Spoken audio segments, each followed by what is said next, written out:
ఒకప్పుడు Hyderabad cricket association అంటే వివాదాలు, అవినీతి, రాజకీయాలు ఇవే ఎక్కువగా వార్తల్లో కనిపించేవి. కానీ ఇప్పుడు అదే హెచ్సిఏ తెలంగాణ క్రికెట్కు కొత్త బ్రాండ్ను సృష్టిస్తూ అందరి దృష్టి ఆకర్షించింది. 21 రోజుల పాటు సాగిన T20 లీగ్కు గ్రాండ్ ఫినాలేతో ఘనంగా తెరపడగా స్టేడియంలో ప్రేక్షకుల హోరు, డిజిటల్ వేదికల్లో కోట్ల వ్యూస్, యువ ఆటగాళ్లలో కొత్త ఆశలు ఇవన్నీ కలిసి T20ను టాక్ ఆఫ్ ది తెలంగాణ క్రికెట్గా మార్చేశాయి. జూన్ 21న మొదలైన T20 8 జట్లు 32 మ్యాచ్లు 21 రోజుల పాటు ఉప్పల్ స్టేడియాన్ని క్రికెట్ పండుగలా మార్చింది. టోర్నీ ముగిసే నాటికి దాదాపు 3 లక్షల మంది అభిమానులు స్టేడియానికి వచ్చి మ్యాచ్లను ప్రత్యక్షంగా వీక్షించడం హెచ్సిఏ నిర్వహణకు పెద్ద ప్లస్ పాయింట్గా నిలిచింది. గ్రాండ్ ఫినాలే కూడా అదే జోష్లో సాగింది.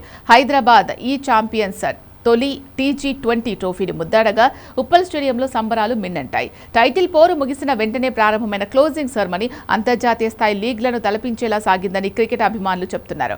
విజేత జట్టుకు ₹1 కోటి ప్రైజ్ మనీ, రన్నరప్కు 50 లక్షలు, 3-4 స్థానాల్లో నిలిచిన జట్లకు చెరో 25 లక్షలు ప్రదానం చేశారు. యువ ఆటగాళ్లకు ఇంత భారీ ప్రైజ్ మనీ ఇవ్వడం ద్వారా తెలంగాణ క్రికెట్లో కొత్త ప్రమాణాలు నెలకొల్పింది అన్న ప్రశంసలు హెచ్సిఏకు దక్కుతున్నాయి. ఈ టోర్నీ ప్రత్యేకత మాత్రం కేవలం ట్రోఫీలు కాదు, గ్రామీణ ప్రాంతాల నుంచి వచ్చిన ఆటగాళ్లకు పెద్ద వేదికను కల్పించడం. చిన్న పట్టణాల్లో, గ్రామాల్లో దాగి ఉన్న ప్రతిభను వెలికి తీసేందుకు హెచ్సిఏ వేసిన ఈ అడుగు భవిష్యత్ తెలంగాణ జట్టుకు పునాది కావచ్చు అన్న అభిప్రాయాలు వ్యక్తమవుతున్నాయి.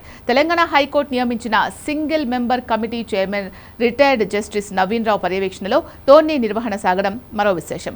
మైదాన ఏర్పాట్లు, స్కెడ్యూల్ అమలు, మ్యాచ్ నిర్వహణ ప్రతి అంశంలో హెచ్సిఏ చూపిన సమర్థతపై క్రికెట్ వర్గాలు సానుకూలంగా స్పందిస్తున్నాయి. ఇక డిజిటల్ రీచ్ విషయానికొస్తే T20 సోషల్ మీడియా వేదికల్లో 300 మిలియన్లకు పైగా వ్యూస్ సాధించినట్లు హెచ్సిఏ వర్గాలు చెబుతున్నాయి. తొలి సీజన్కే ఈ స్థాయి స్పందన రావడం టోర్నీకి లభించిన ఆదరణకు నిదర్శనంగా పేర్కొంటున్నారు. భారీ ప్రైజ్ మనీతో ఆటగాళ్లను ప్రోత్సహించడం, స్టేడియానికి అభిమానులను రప్పించడం, డిజిటల్ వేదికల్లో విశేష ఆదరణ పొందడం, గ్రామీణ ప్రతిభకు జాతీయ స్థాయి వేదికను కల్పించడం, ఇలా తొలి సీజన్తోనే T20 ప్రత్యేక ముద్ర వేసింది. T20 లీగ్ రాబోయే రోజుల్లో తెలంగాణ క్రికెట్కు మరింత మంది స్టార్ ఆటగాళ్లను అందించే వేదికగా నిలుస్తుంది అన్న ఆశాభావం వ్యక్తమవుతోంది.